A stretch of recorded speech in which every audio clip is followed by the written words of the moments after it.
wabarakatuh. Selamat datang kepada semua sahabat ke sesi Coffee Talk kita pada minggu ini. Sebelum kita bermula, kita sama-sama bacakan umum kita Al-Fatihah bagi memberkati sesi kita, insya-Allah. Al-Fatihah.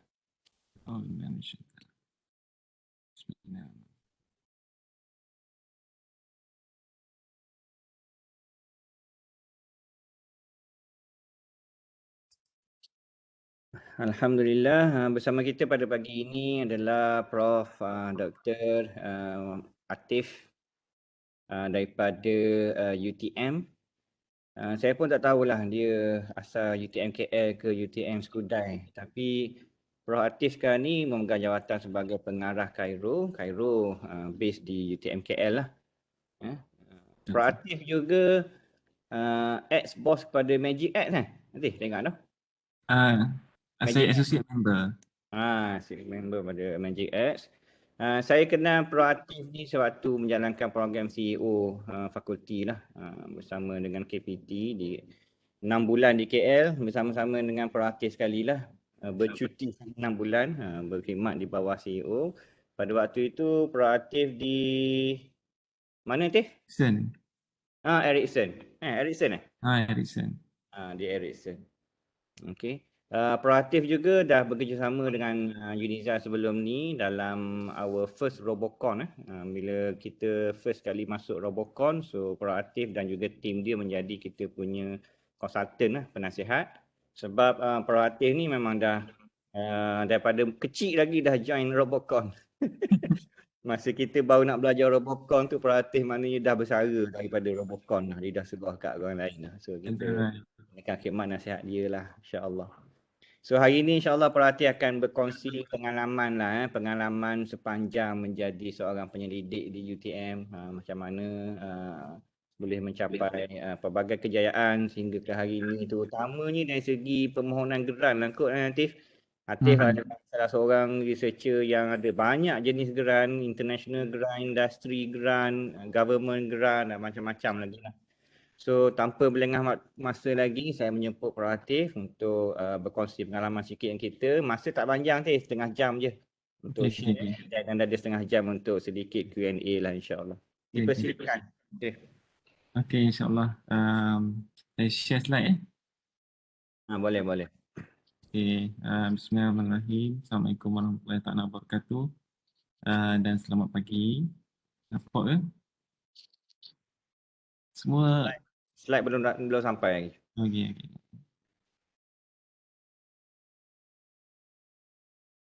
Okey, slide dapat. Okey. Bismillahirrahmanirrahim. Assalamualaikum warahmatullahi wabarakatuh dan salam sejahtera. Kita bahasa Melayu okey?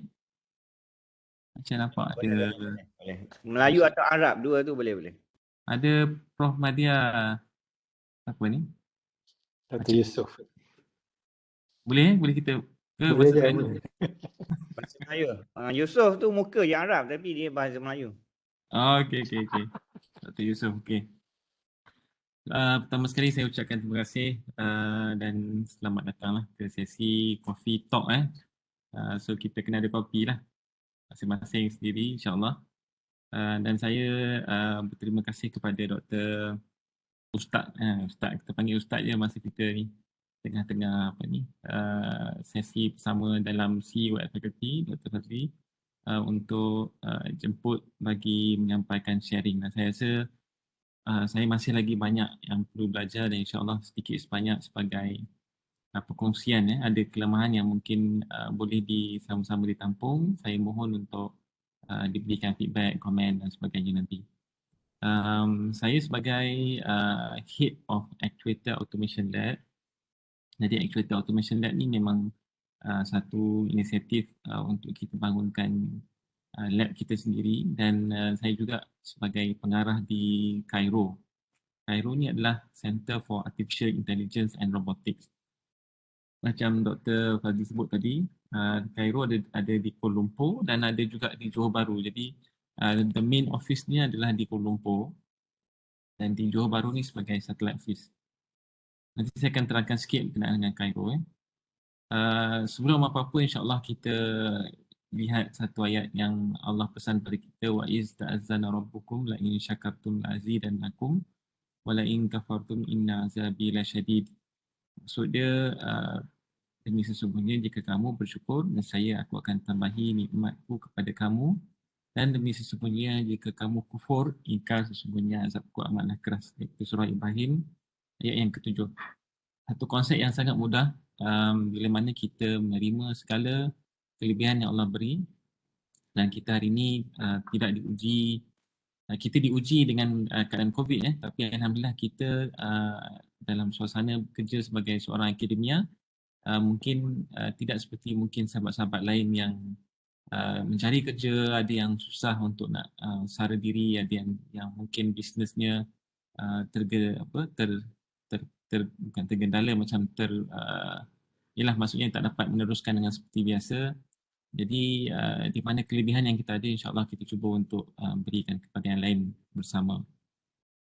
Dan kita sebagai akademia ada yang mungkin dalam keadaan yang mengeluh, ada rasa macam susah ada, dan saya rasa benda tu adalah benda yang normal, dan bersama kita pada sesi hari ini macam walaupun santai-santai, tak tahu nak cakap bahasa apa sebenarnya. Saya ni asalnya Kelantan sebenarnya. Jadi takut jadi terlampau formal pula Tapi Terengganu ni kayaknya boleh sikit-sikit lah. Boleh sikit-sikit. Okay, boleh faham ke laju sangat ke? Okay. Okay. Alright. So saya pergi kepada ta'aruf lah perkenalkan diri sikit. Saya buat master degree UTM, master juga di UTM Skudai, dan PhD saya buat di Okayama University di Jepun. Ada yang daripada Jepun ke? Daripada sini? Ahli kita? Tak ada Dr. Azrul, Dr. Fadil daripada Jepun. Oh, okay. Ada gua. Saya habis daripada PhD 2010. Daripada kita punya sebagai akademia ni kayaknya life start after PhD lah. Maksud saya rasa boleh simpulkan yang perjalanan PhD itu merupakan satu hurdles ataupun satu cabaran yang semua orang akan lalui. Tapi the next step kita adalah selepas pada kita dah bergelar seorang pensyarah dan bertugas di mana-mana universiti yang kita berada lah. So selepas habis PhD 2010, di situlah saya cuba untuk nak belajar daripada yang lain, daripada, kalau kenal seorang daripada Dr. Zuhairi Ibrahim daripada UTM, dia pergi ke UNP. Dr. Zuhairi merupakan salah seorang daripada saya punya, orang kata, benchmark lah. So maknanya saya tengok macam mana dia plan and then apa aktiviti dia buat. Dan saya rasa tu antara satu benda yang mungkin kita boleh jadikan sebagai semangat untuk yang lain-lain juga. Apa yang kita boleh belajar daripada orang lain untuk kita improve diri kita. Dan sewaktu tu salah satu daripada syarat daripada universiti, walaupun masa tu belum lagi dicanang-canangkan, tapi untuk ada IR tu merupakan salah satu daripada prerequisite untuk kita go for promotion di UTM. Jadi balik 2010-2011 lagi saya dah cuba untuk nak communicate dan tanya dengan senior-senior Hayati, seorang daripada mechanical. So banyak membantu untuk guide macam mana untuk go for IR. Dan saya apply melalui route IEM. Dia ada 3 route, ada IEM, ada BEM, ada melalui antarabangsa, ataupun kita boleh apply sebagai chartered lah. So kita boleh go for this 3 route. Dan saya ambil route IEM. So bila mana kita ambil route IEM, kita akan ambil sebagai corporate member of IEM, dan lepas tu kita boleh convert. So dalam 4 bulan jugalah masa saya untuk convert daripada IEM kepada BEM. Dan selepas tu kita boleh mohon associate ASEAN engineer yang mungkin membantu kalau contohnya macam kita nak bekerja di luar negara dalam bidang-bidang kejuruteraan. Walaupun masa tu saya dah ada IR, tapi saya lihat bahawa having chartered engineer is also part of our professionalism. Dan mungkin terbalik mungkin sebab ada setengah-setengah kawannya ambil chartered engineer untuk nak dapatkan IR. Tapi macam saya rasa macam walaupun dah ada IR, tapi to be in the know and in the area that we have, so saya cuba apply untuk Chartered Engineer dan Alhamdulillah berjaya pada tahun 2014. Dan 2015, lebih kurang 5 tahun selepas PhD, Alhamdulillah diberikan promotion lah sebagai Associate Professor. Dan tahun yang sama, ni satu jalanan yang menarik juga. Sebab saya mohon untuk, sebab kita tak tahu Associate Professor ni kadang-kadang kita mohon ada yang diberikan masa untuk lengkapkan lagi apa benda yang tak cukup dan sebagainya. Tapi saya juga mohon untuk sebagai visiting researcher ni, maknanya saya nak buat postdoc sebenarnya dah lama. Tapi masa tu dah ada 3 orang PhD dan masa tu juga 2015 ni anak saya yang ke-6 lahir. So memang mencabar, tapi Alhamdulillah Allah mudahkan rezeki untuk sambung ke Jepun sekali lagi sebagai visiting research fellow ataupun postdoc lah di bawah KPT. So tu adalah antara orang kata waktu tu bawah Zaini Ujang. Dimaklumkan ni mungkin antara yang few lah yang ada waktu tu bajet, dan lepas pada tu mungkin ditangguhkan. Saya rasa mungkin selepas pada tu dah ada buka balik saya rasa. Cuma sekarang COVID lah, jadi mungkin agak mencabar sikit. Jadi waktu tengah saya pergi sampai 2017, balik 2017, setahun lepas tu ada program CEO at Faculty. Jadi saya pun masa tu agak fikirlah nak sambung, nak join ke tak nak join, nak join ke tak nak join.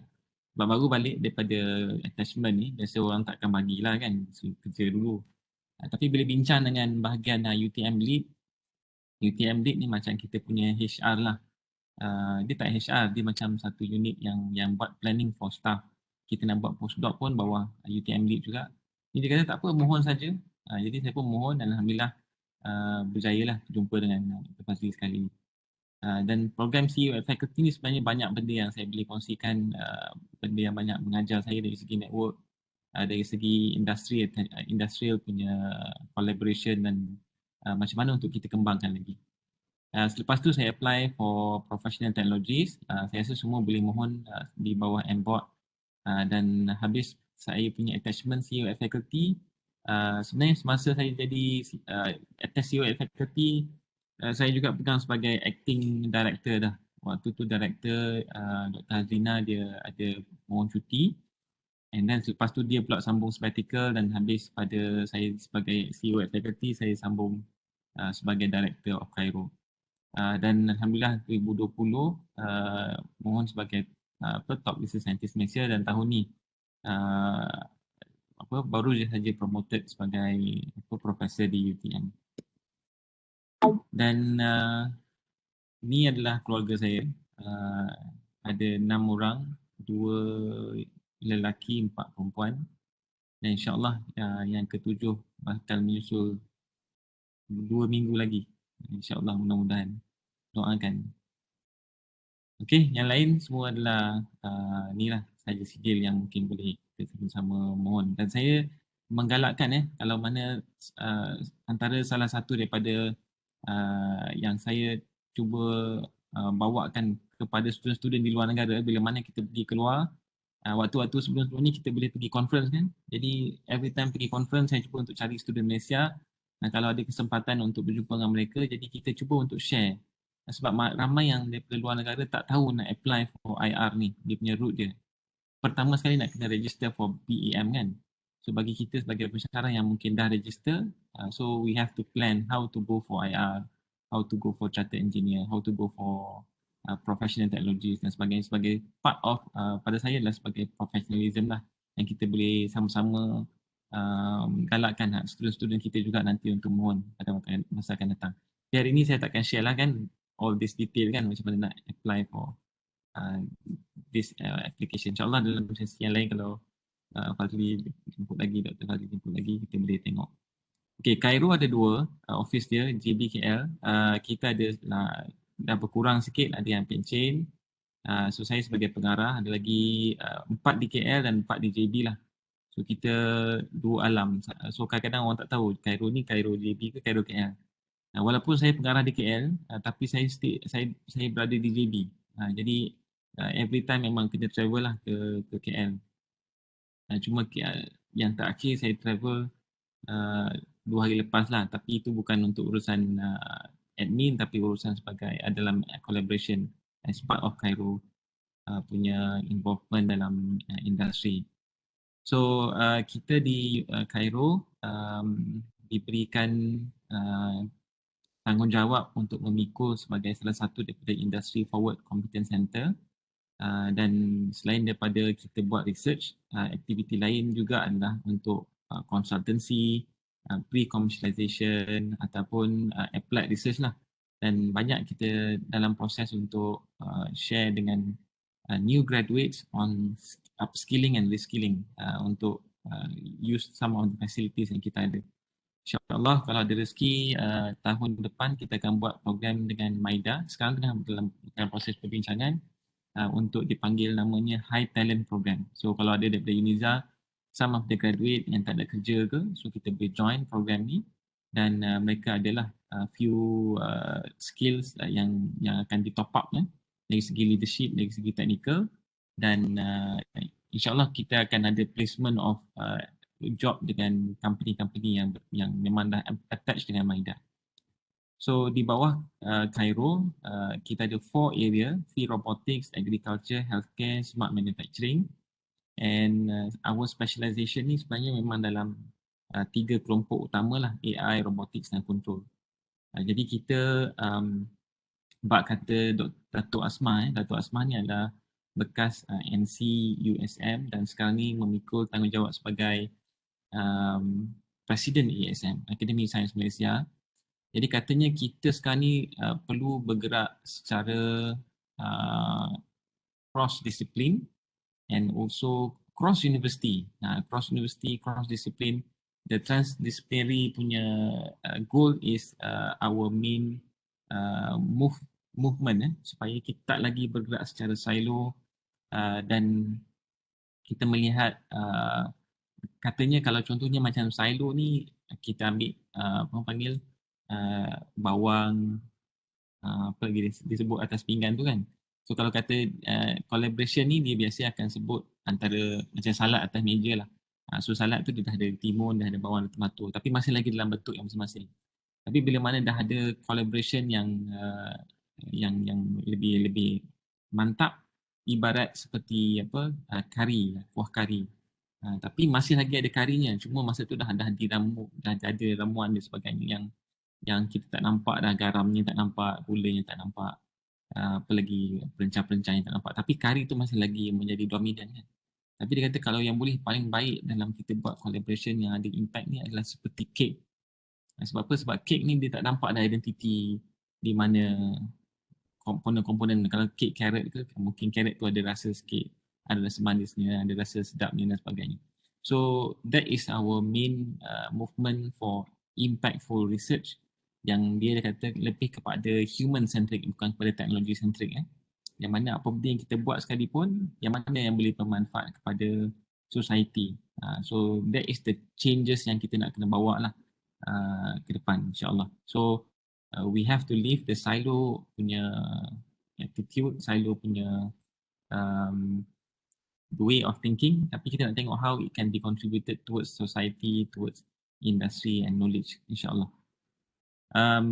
So saya buka kalau contohnya macam ada siapa-siapa yang dalam bidang yang saya akan share ni, we can open for any possible collaboration, co-supervision, co-authorship, that co-grant ke, so siapa-siapa yang ada grant yang ada area yang related, so mungkin boleh bekerjasama lah. So area saya ni agak diverse, tapi kata kuncinya robotics. Okay.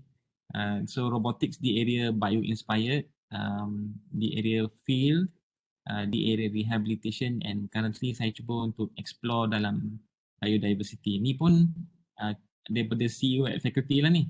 Biodiversity ni dia datang daripada CEO at faculty punya orang kata spirit tu. So tapi in detail kalau contohnya macam yang tanya what are the novel ataupun academic contribution, so these are the detail punya aspek lah, modeling, control and then saya antara yang involved dalam soft actuator, a new type of actuator yang kita buat di involvement saya dengan Jepun dan sebagainya. So we try to bring to Malaysia, and now we have like less than 15 people lah yang involved dalam soft actuators ni.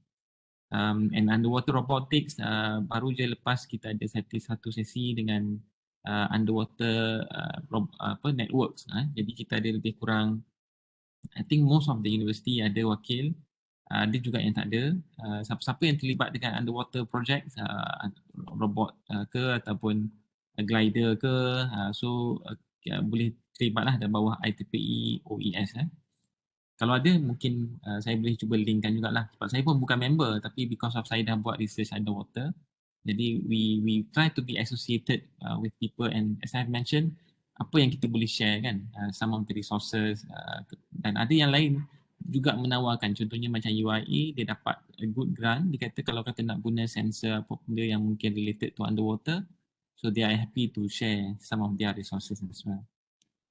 Okay, ni agak detail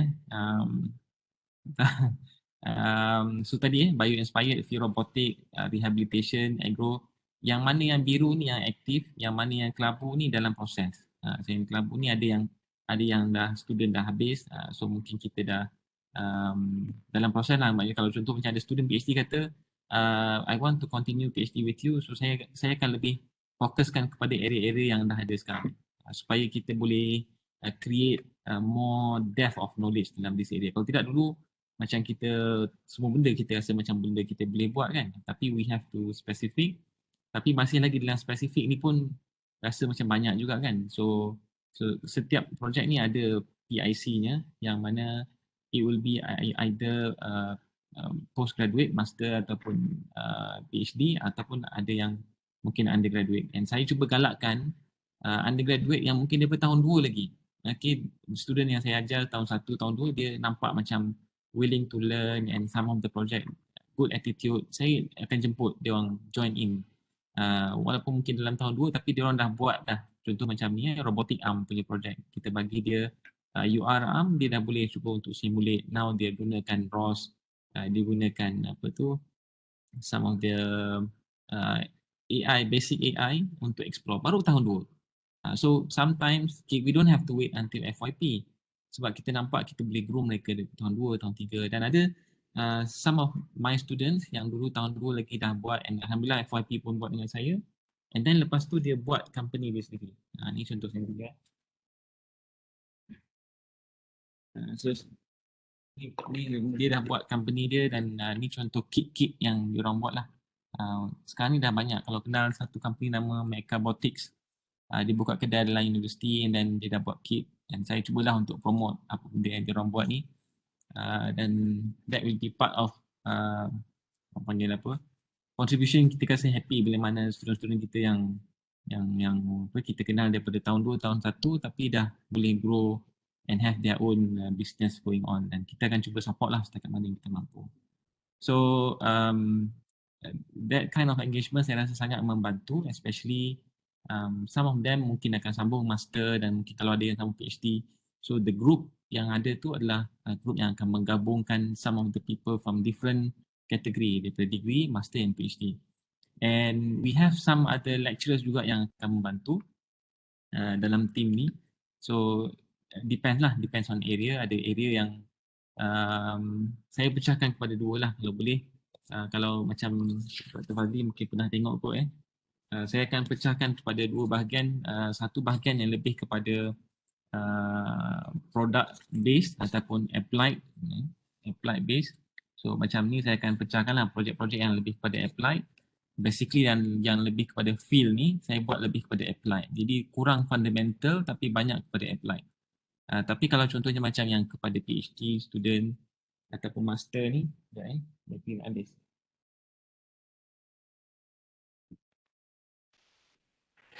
Boleh follow dia? Boleh. Nganga dah tutup mulut lagi ni. Jangan tutup mulut, masuklah lah. Okay.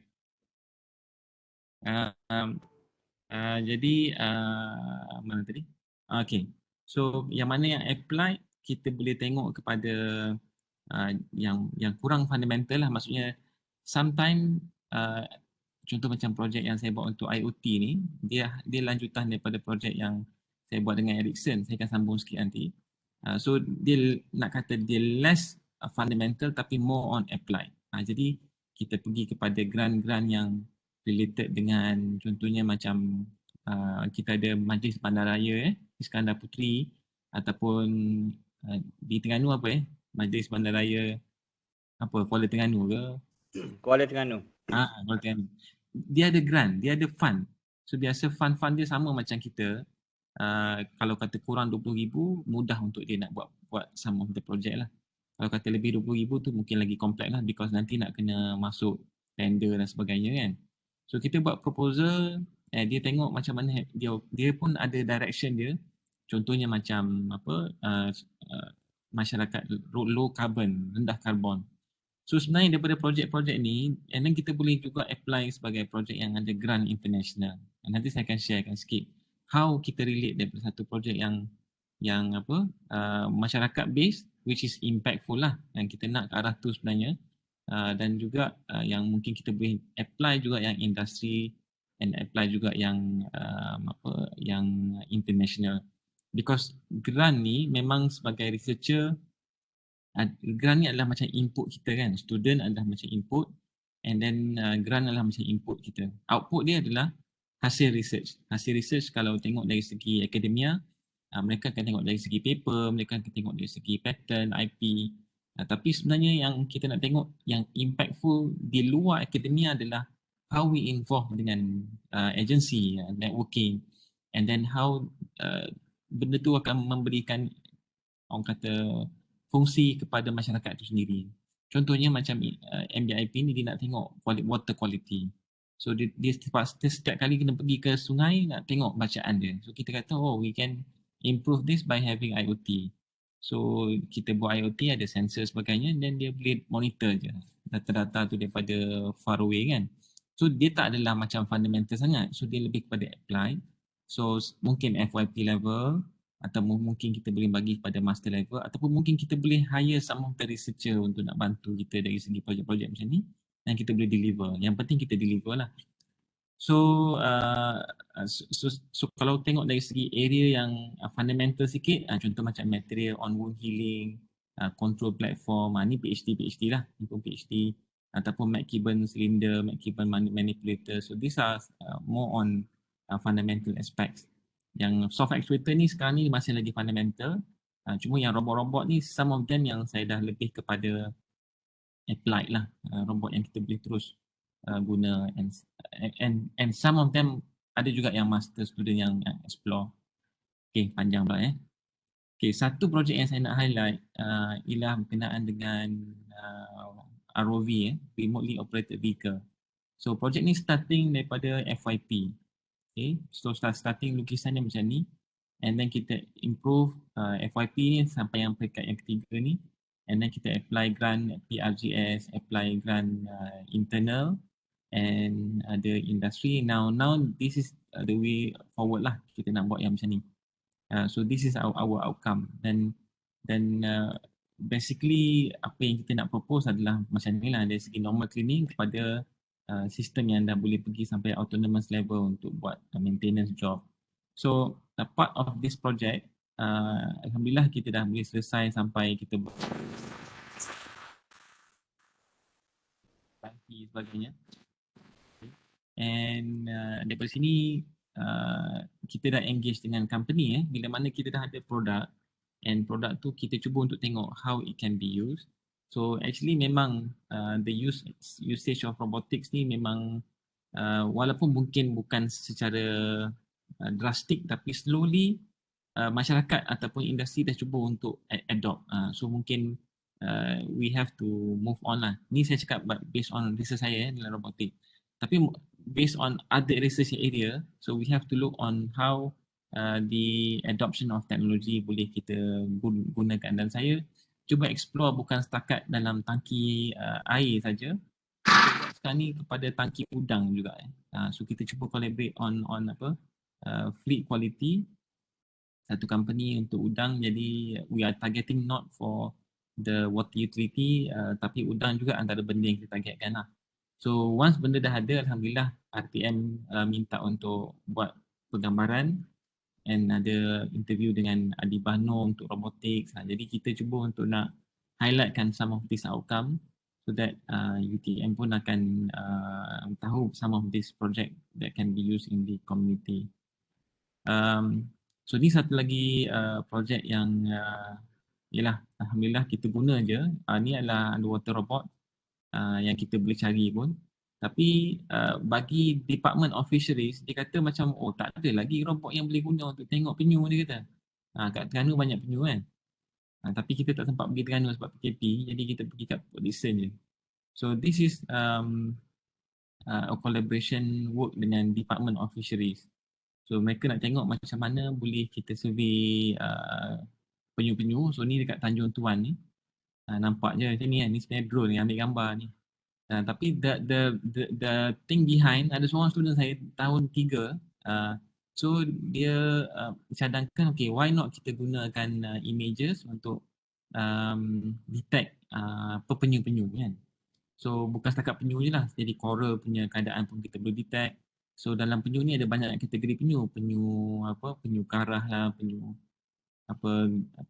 saya lupa nama ni, ada 4 jenis penyu lah kita kat Malaysia. So robotic more on control, tapi the fundamental yang kita boleh masukkan adalah more on the AI part. And we can produce paper based on this one lah. And the best thing is the area yang macam tadi yang biodiversity saya sebut tadi adalah area yang mungkin tak di-explore lagi. Selain penyu, banyak lagi binatang bawah laut ada kan.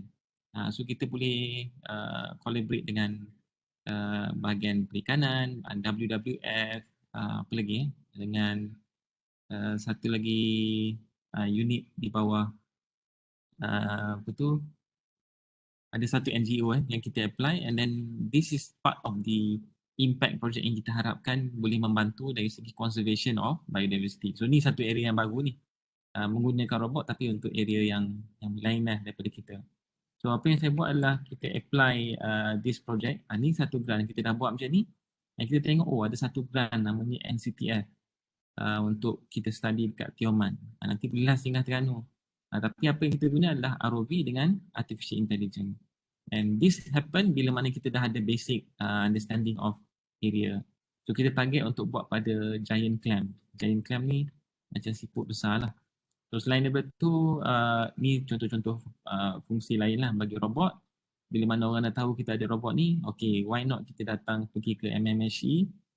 MMSE ni syarikat kapal, dia nak sambung pagar dia nak check, boleh masuk tak dia punya hinge tu betul-betul. Biasa dia akan panggil driver, dia kata kalau dah ada robot, kita boleh panggil awak lah untuk nak buat survey. So kita pun datang lah. So this is part of our engagement dengan industri. So basically from one technology, how we want to promote kepada yang lain. Okay, beres-beres. 5 minit lagi. Saya cakap tak ni kan. This is some of the other area lah dari segi robotics yang kita boleh buat. Dan saya rasa CEO at faculty mengajar saya lah untuk collaborate dengan industri. So ini part of the project yang saya buat kepada CEO at faculty. Dan selain daripada satu projek untuk robotic arm, projek yang saya cakap tadi yang IoT tu datangnya daripada projek Ericsson juga. Kita buat satu pertandingan, and daripada pertandingan ni lah dapat satu produk, and produk ni kita guna untuk nak masuk pada NDIP dan yang lain-lain. So dalam masa 5 minit ada 5 perkara lah saya rasa kita sebagai researcher boleh tengok. Pertama adalah dari segi scientific, technical, knowledge contribution. So part of academia memang benda-benda ni lah, research grant, apa recognition yang kita boleh mohon, apa award-award yang kita boleh capai.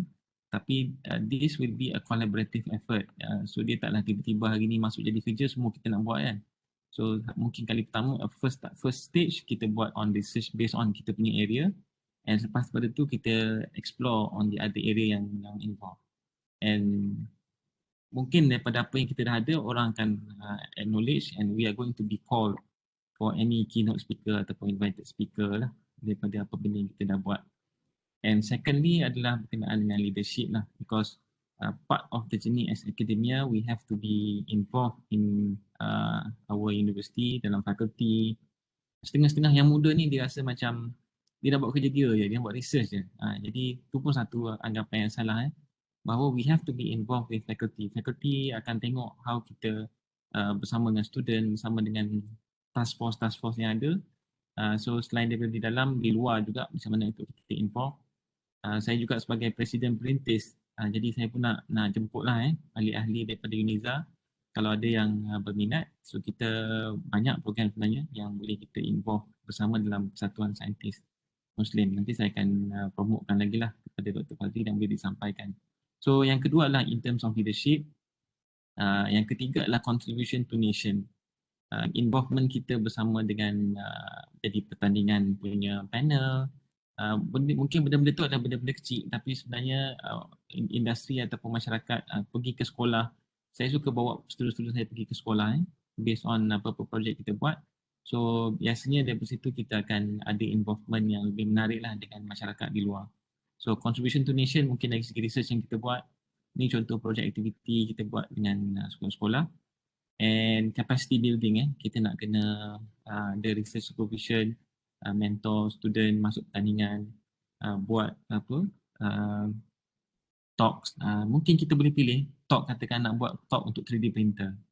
So kita boleh buat talk untuk 3D printer tapi kita buat betul-betul. Kita panggil sampai peringkat ada industri yang akan join. So capacity building, apa contribution kita kepada yang luar, and yang last sekali adalah international. So mungkin start daripada local. Kalau kata kita ada collaborator daripada luar, mungkin saya ada collaborator daripada Jepun. Saya punya supervisor daripada Jepun tu. So some of the grant kita apply with some of our contact. Yang menarik berkenaan dengan IoT ni yang saya cakap tadi tu, pertama sekali kita buat untuk water quality. Lepas tu kita extend pergi kepada flood monitoring pula. Jadi flood monitoring ni ada kawan daripada awam, dia ada collaborator daripada Kyoto, kita involve dia bersama dan kita apply Justic grant daripada sana. Tu saya cakap tadi, one project kita boleh evolve bersama dengan yang lain. Yang Jepun kita continue, yang mana yang kita boleh sambung dengan apa, EPFL Switzerland, kita cuba cari. Tak boleh buat semua kan, so kita fokus lah.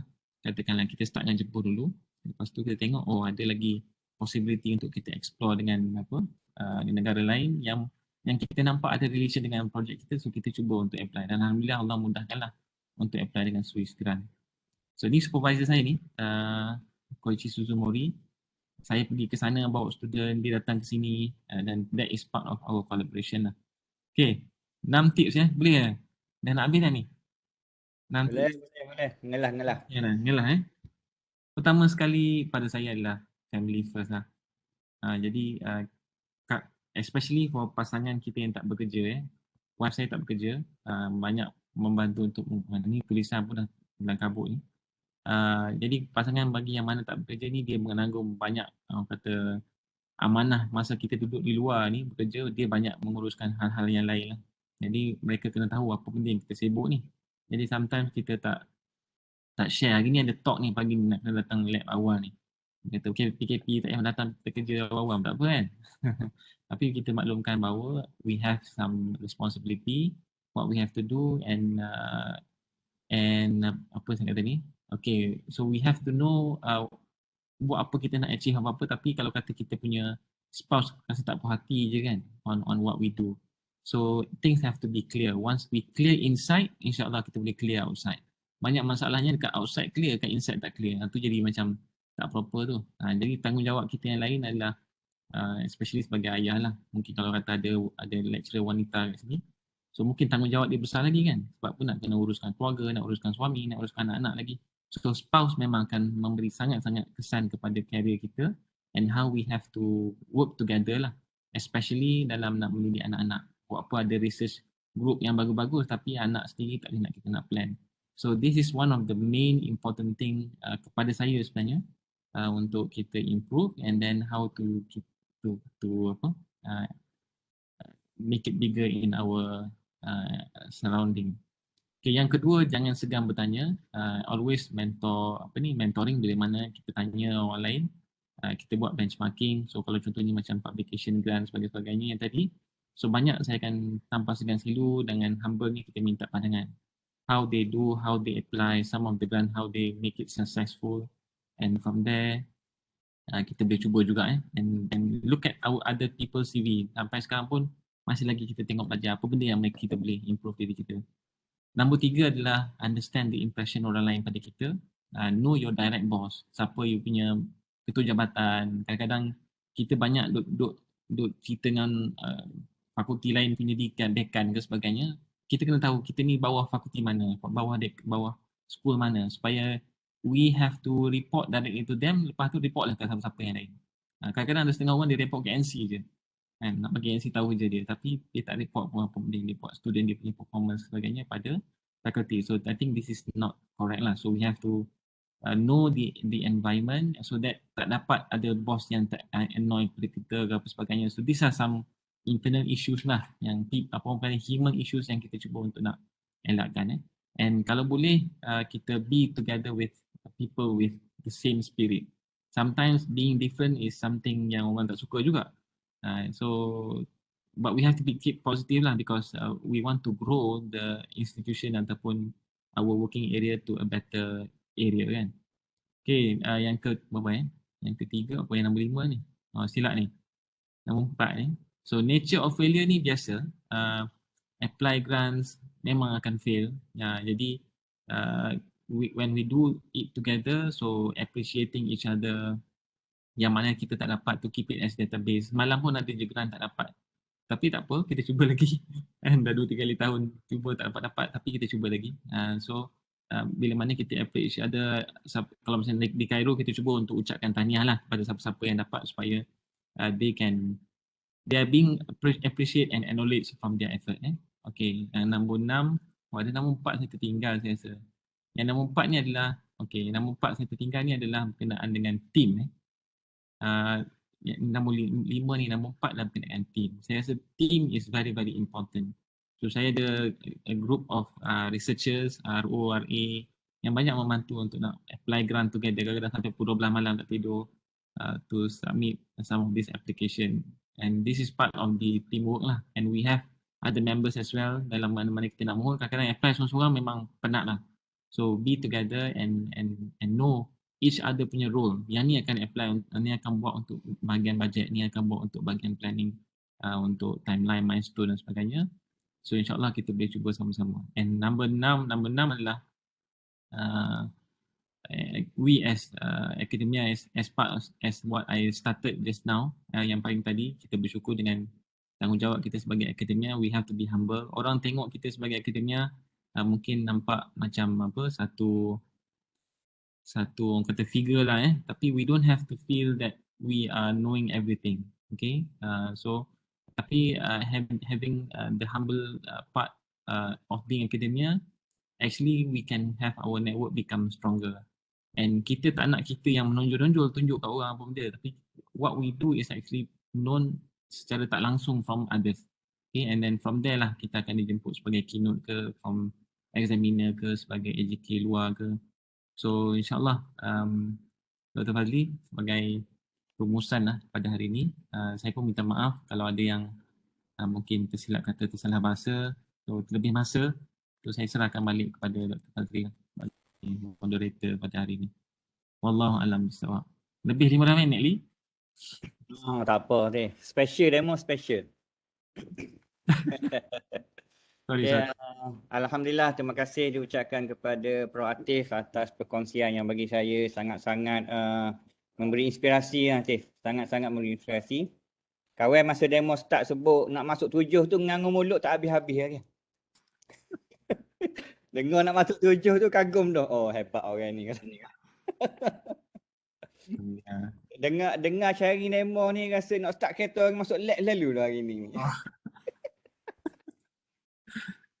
Alhamdulillah, terima kasih banyak Atif atas perkongsian tu. Memang sangat-sangat memberi inspirasi dan sangat-sangat membuka mata lah untuk kita semua melakar kita punya pathway sendiri kan. Pathway sendiri macam Atif katalah, pada permulaan dia ada benchmark.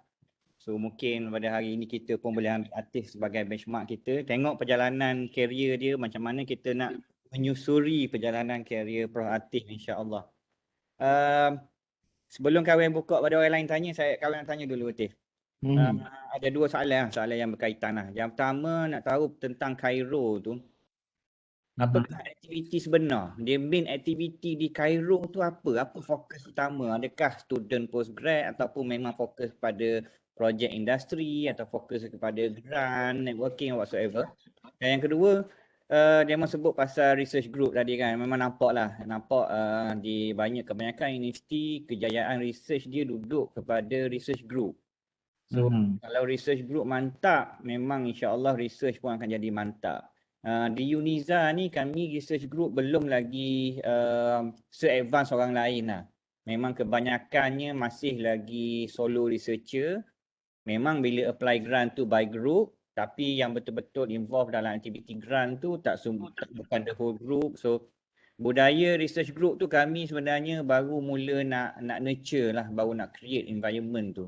So daripada pengalaman proaktif, apa kunci kejayaan kepada research group sebenarnya? Macam mana kita nak start research group dan macam mana nak make sure research group kita tu ada istiqamah dan konsistensi tu? Okey, secara ringkas lah mungkin lepas pada ni kita akan explore lagi lah yang panjangnya. Pertama sekali berkenaan dengan Cairo. Cairo ni sebenarnya dia satu center yang dah lama. Dah 22 tahun dah masuk universiti dah kalau ikut umur. Center yang lama dan dah bertukar kepada 4 pengarah lah. Maksudnya saya adalah pengarah yang keempat. Tapi dari segi ahli yang ada dalam Cairo ni pun tak ramai. Dia macam research group je. Sebab kita di center kena ada at least 5 orang. So kita ada 5 orang full member and kita ada 3 orang associate member.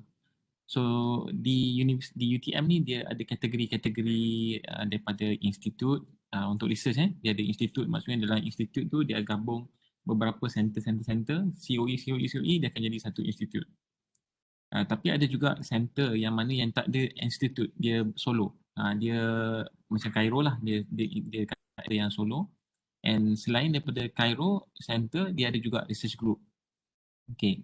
So soalan berkenaan dengan Cairo sendiri sebagai satu COE, Center of Excellence.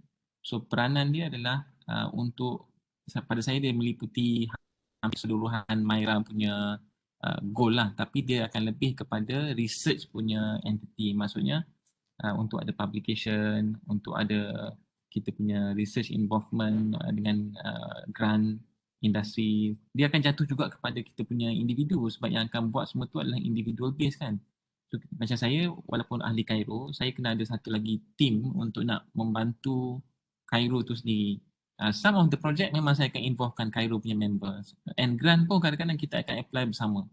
Ada satu grant kita panggil konsortium grant, 3-4 orang, separuh daripada Cairo akan involve dalam projek tu. Dan ada setengahnya yang macam Dr. Zul, dia involve underwater, saya involvekan sekali. Jadi sebenarnya research group ni, so dia menjawab soalan pertama berkenaan dengan apa fungsi center. Dia lebih kepada semua KPI Myra lah. Myra tu maksudnya untuk kita nak dapatkan innovation, kita nak buat collaboration, kita nak kena buat training, kita nak kena buat macam sotong lah jadinya kan. Semua benda nak kena buat, tapi benda tu nak kena plan. So apa yang saya buat bawah Cairo, saya akan ada 3, kita fokus kepada apa? Kita nak fokus satu adalah kepada publication. So saya kata, okay Dr. Zul, you tengok bahagian publication, how we want to improve our publication this year compared to the last year. So dia pun, kita buat strategi. Saya pun boleh share lah, dia balance scorecard lah. Macam mana untuk kita nak tengok setiap staff. Setahun kita akan buat 4 kali. Okay, apa target kita untuk tahun ni? Kata Dr. Atif, berapa banyak paper nak hasilkan untuk tahun ni? Dan kita akan buat, katakanlah nak buat awareness ke, buat workshop ke. Because paper tak boleh pada lecturer saja kan, nak kena ada sekali dengan student. So kita pun galakkan student sekali. Tahu semua student 30-40 orang student bawah Cairo, apa kita punya target kita. So dia jadi banyak level lah, maksudnya publication per se tapi cascaded untuk group bawah lecturing, student kita supervise dan sebagainya. Tapi saya boleh memantau siapa yang ada bawah Cairo ni, student mana, untuk dia apa target yang kita boleh hasilkan. So second area bawah Cairo yang saya buat adalah di bawah bahagian training and consultancy.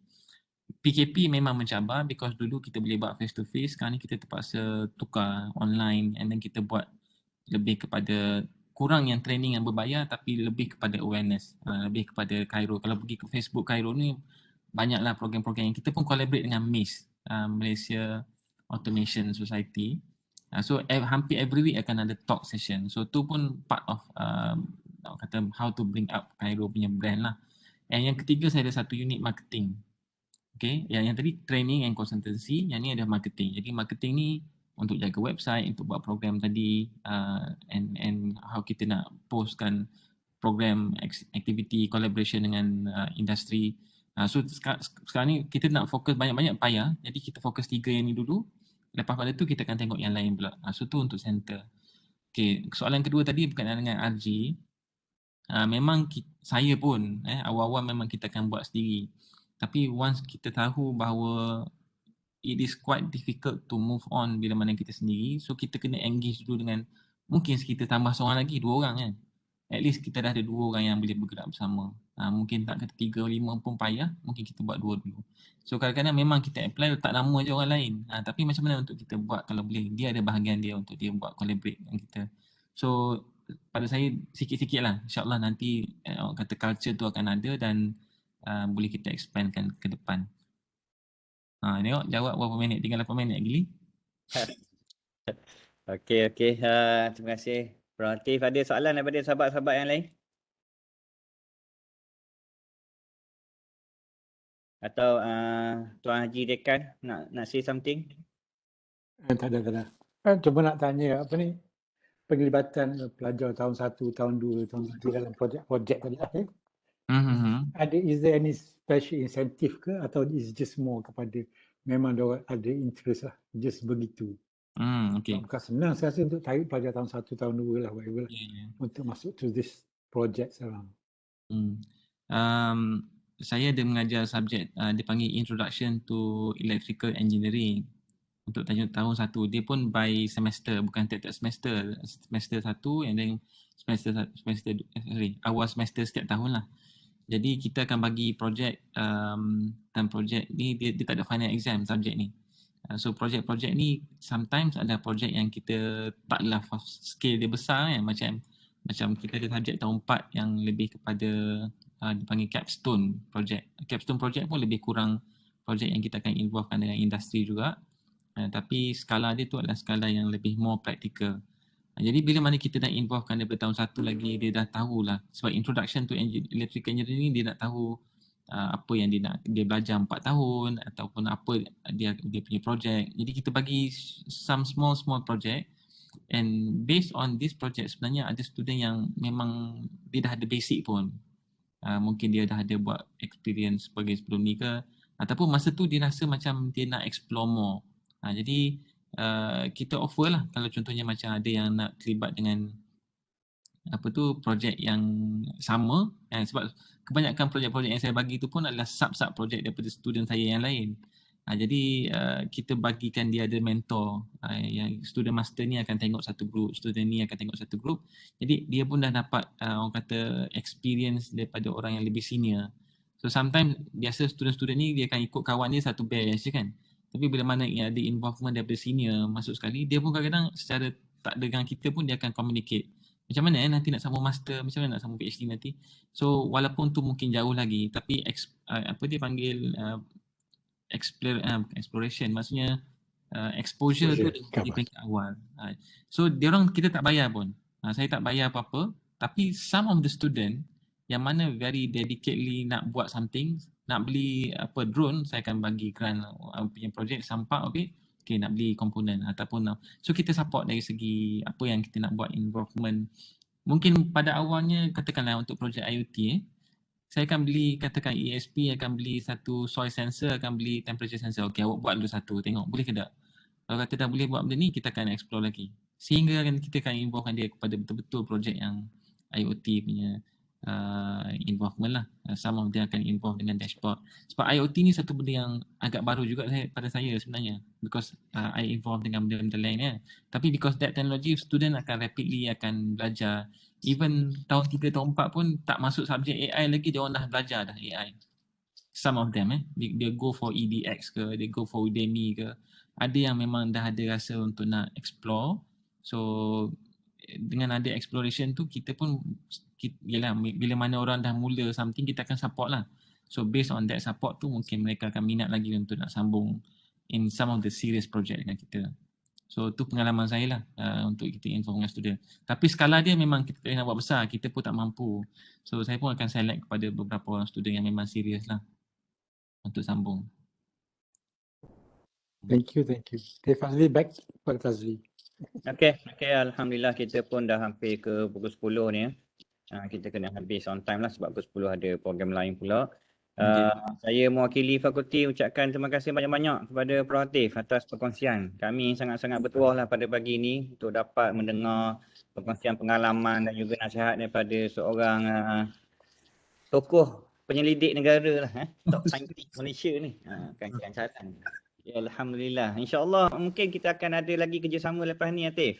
Walaupun kita orang ni fakulti komputer, Atif ni daripada engineering, tapi sekarang ni komputer dan engineering ni dia dah banyak kaitan antara satu sama lain. Macam mana? Berpisah tiada kata. Berpisah tiada. We complement each other insyaAllah. Betul. InsyaAllah kita jumpa lagi Proaktif selepas ni. Jadi sekadar itu saja. Sekali lagi ucap jutaan terima kasih kepada Proaktif. InsyaAllah kita jumpa lagi selepas ini. Kita akhiri sesi kita dengan membaca tasbih kafarah dan surah Wal-Asr.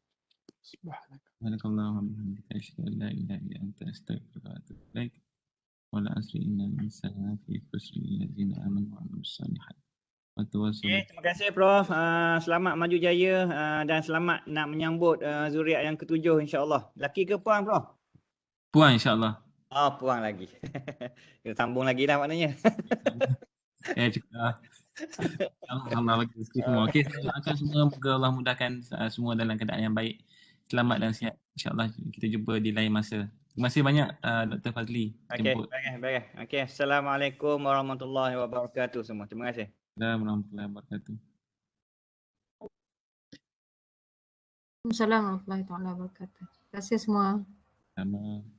Prof. Selamat semua Prof ya. Terima kasih. Sama. Bye.